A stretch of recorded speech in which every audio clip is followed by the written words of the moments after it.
జిల్లా తాళరేవు మండలంలో మహిళా సమైక్యం కొరంగి మార్ట్లో 9.80 లక్షల నిధుల దుర్వినియోగం జరిగింది అంటూ వైసీపీ నాయకులు ఆరోపించారు. మండల ఏపీఎం శైలేష్, మహిళా సమైక్య ఇన్ఛార్జ్ పీతాని హేమలత పేద మహిళల సొమ్మును కాజేశారని, మార్టును మూసివేసి నష్టాల్లోకి నెట్టేశారని విమర్శించారు. మహిళల డిపాజిట్ సొమ్ము కూడా దుర్వినియోగమైందని పేర్కొంటూ కలెక్టర్, ఎంపీడీఓ, డిఆర్డీఏ అధికారులకు వినతి పత్రాలు సమర్పించారు.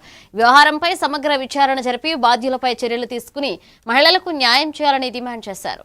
కలిపి ఈ యొక్క స్కామ్ కి తెర తీయడం జరిగింది.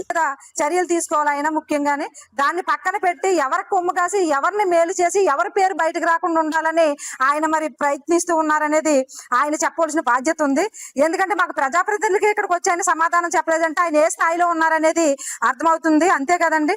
ముఖ్యంగా మేమేం ఇక్కడ ఈ రోజు కలెక్టర్ గారికి ఇవ్వడం జరిగింది, అలాగే పీడీ ఆఫీసర్ గారు కూడా ఇవ్వడం, డిఆర్డీఏ పీడీ గారు కూడా ఇవ్వడం జరిగింది, అలాగే ఇక్కడ ఎండిఓ గారు కూడా మేము దీని మీద సమగ్రమైనటువంటి సమగ్రంగా మీరు దాన్ని పరిశీలన చేసి సరైనటువంటి దాన్ని శిక్షణ పడేలా చేయండి. ఎందుకంటే రాబోయే రోజుల్లో దీన్ని ఇంకా పంచుకు తినేస్తారు, పందికొక్కుల్లా తయారయ్యారు. ఈ యొక్క మార్ట్ విషయంలోని ఎవరికి వాళ్ళే నచ్చినట్టు నచ్చినది దోచుకుని తినేస్తున్నారని మేము